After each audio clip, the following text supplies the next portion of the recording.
ధరణి pending కేసులు పరిష్కరించాలి. భూ రిజిస్ట్రేషన్ లో స్లాట్ బుక్ చేసుకున్న వారికి సమయం ప్రకారం రిజిస్ట్రేషన్ చేయాలి. ఇక ప్రజావాణిలో ఇచ్చిన దరఖాస్తులు లిఖిత పూర్వక సమాధానం ఇవ్వాలి.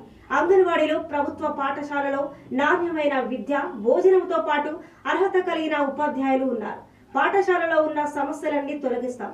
ఉపాధ్యాయుడిగా మారిన జిల్లా కలెక్టర్ 4వ తరగతి విద్యార్థులకు గణితం పాఠాలు, జీరో విద్యుత్ బిల్, గ్యాస్ సబ్సిడీలు అందుతున్నాయా, మన చుట్టూ ఉండే పరిసరాలను పరిశుభ్రంగా ఉంచుకోవాలి, పశు వైద్యశాలలో సమయపాలన పాటించాలి. జిల్లా కలెక్టర్ రాహుల్ రాజ్ స్థానిక మాసైపేట గ్రామ మండల కేంద్రంలో జిల్లా కలెక్టర్ రాహుల్ రాజ్ శనివారం క్షేత్రస్థాయిలో పరిశీలించారు. మండల కేంద్రంలోని తహసీల్దార్ కార్యాలయం, అంగన్వాడీ కేంద్రం, ప్రాథమిక పాఠశాల, పశు వైద్యశాలను తనిఖీ చేశారు. అందరికీ నమస్కారం. సో ఈరోజు మాసాయిపేట మండల ఎంఆర్ఓ ఆఫీస్ విజిట్ చేయడం జరిగింది. సో ధరణి ట్రాన్సాక్షన్స్ అవన్నీ కూడా చూసినట్టయితే కూడా స్లాట్స్ ఏ రోజైతే స్లాట్స్ వాళ్ళు బుక్ చేసుకుంటున్నారో ఆ రోజు ఆల్మోస్ట్ 100% స్లాట్స్ అంతా కూడా ఎంఆర్ఓ ఆఫీస్లో కంప్లీట్ అవుతూ ఉన్నాయి.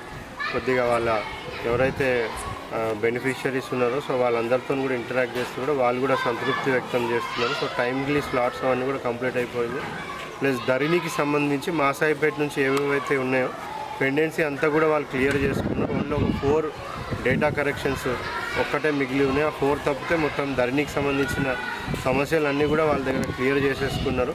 అదేవిధంగా గ్రీవెన్సెస్ ఏమైనా ఉంటే కూడా ప్రజావాణి గ్రీవెన్సెస్ అవన్నీ కూడా రాతపూర్వకంగా ఆ పిటిషనర్స్ ఎవరైతే ఉంటారో వాళ్ళందరికీ కూడా రాతపూర్వకంగా సమాధానం ఇవ్వాలో, ఏవైతే మన పరిధిలో అయితే అవన్నీ కూడా సమస్యలను పరిష్కరించడం, అదేవిధంగా ఏవైతే సమస్యలు సివిల్ కోర్టు కానీ వేరే ఇతర ఆఫీసర్స్ దగ్గర పరిష్కారం అయ్యేవి ఉంటే వాళ్ళకు కూడా రాతపూర్వకంగా ఇన్ఫర్మేషన్ ఇవ్వాలని కూడా చెప్పడం జరిగింది.